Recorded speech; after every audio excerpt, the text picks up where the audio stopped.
Comment la destruction sert votre croissance spirituelle? Trouver la paix intérieure est, paradoxalement, un chemin qui passe par des troubles intérieurs. Pour briller, nous devons déchiqueter toutes les couches qui cachent cette lumière. Ces couches sont des conditionnements mentaux et émotionnels qui nous empêchent de recevoir le véritable flux abondant d'énergie, qui est notre droit de naissance, qui est la vraie nature de la Terre et de l'univers. Nous vivons sur une planète magique, vraiment magique. La Terre, non seulement brille au milieu de l'espace, littéralement au milieu de rien, elle est aussi une merveilleuse pourvoyeuse de vie. Pour des raisons très magiques, la vie sur Terre prospère, alors que sur nos planètes voisines, de nombreuses conditions physiques l'empêchent. Il n'y a que sur Terre qu'un équilibre aussi parfait a été atteint pour permettre à la vie de se déployer et d'évoluer vers des formes plus complexes.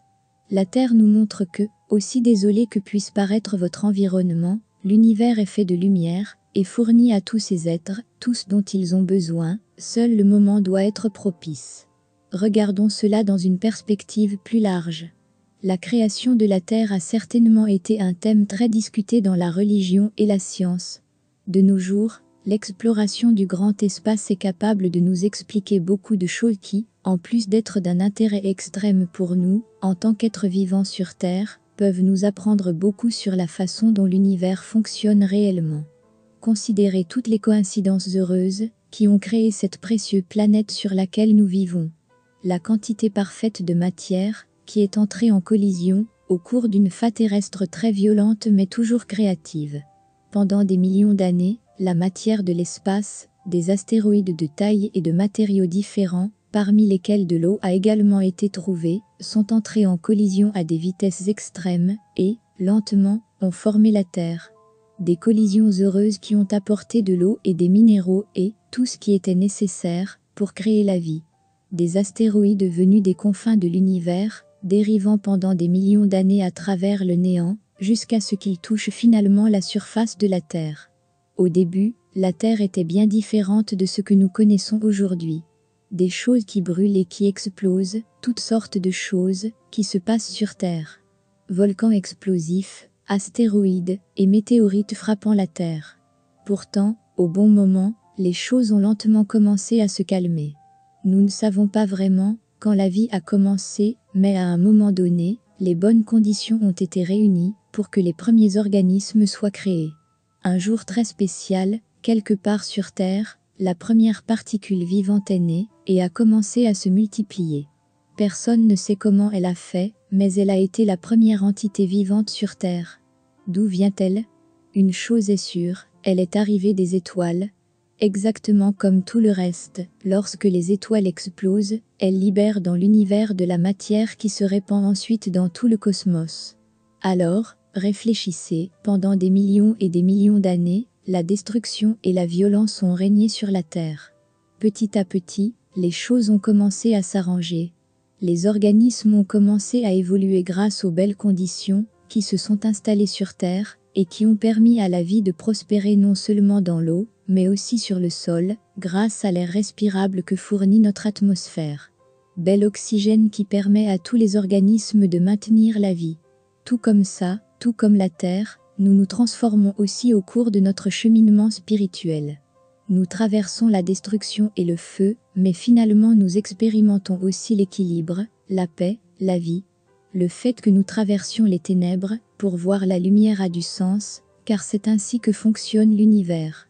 Peu importe où et comment nous commençons, nous évoluons en tant qu'êtres, parce que nous sommes des créatures de la Terre, et c'est notre nature.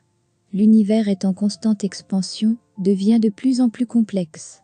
Tout comme cela, nous traversons aussi des phases, à travers la création et la destruction, encore et encore, jusqu'à ce qu'il ne reste plus que la paix, jusqu'à ce qu'il ne reste plus que la lumière.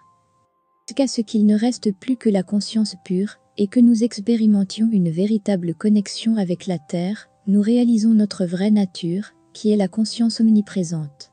Nous réalisons que nous sommes pareils à la Terre, nous sommes des planètes qui entrent en collision les unes avec les autres. Nous créons constamment la vie et la détruisons. Nous mourons et naissons encore et encore, au cours de notre vie et au-delà. La mort n'est pas un point final, mais juste le début d'une nouvelle transformation. Parfois il y a la paix, le silence et la joie. D'autres fois, il y a de l'agitation, et nous ne pouvons pas vraiment voir à travers la fumée, nous nous retrouvons perdus et confus au milieu d'une tempête.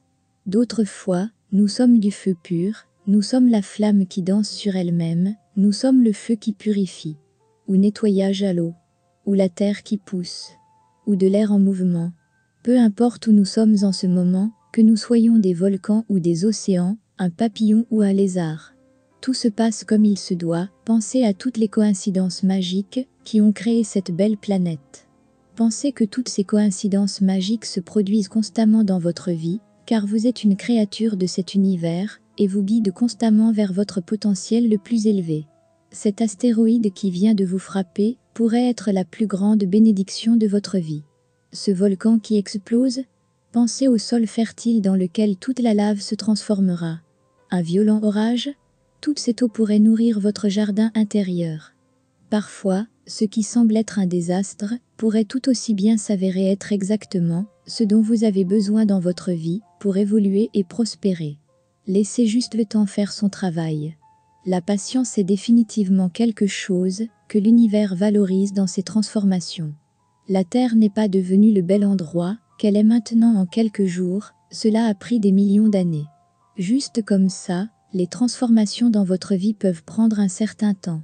Attendez, tenez bon, comprenez la nature de l'univers, acceptez tout tel qu'il est, et bientôt vous mangerez les fruits de ces graines que vous avez plantées après que tout ait été détruit. La patience est l'une des qualités les plus importantes à conserver pendant notre cheminement spirituel. Nous sommes transformés par l'Esprit divin, ayez simplement la foi que tout suit son processus parfait, magique et divin. Un jour, vous repenserez à la destruction que vous avez subie, et vous serez plus que reconnaissant, car cette mort pourrait être exactement cela, qui vous apporte une nouvelle vie, un nouveau départ, une nouvelle paix, une nouvelle joie.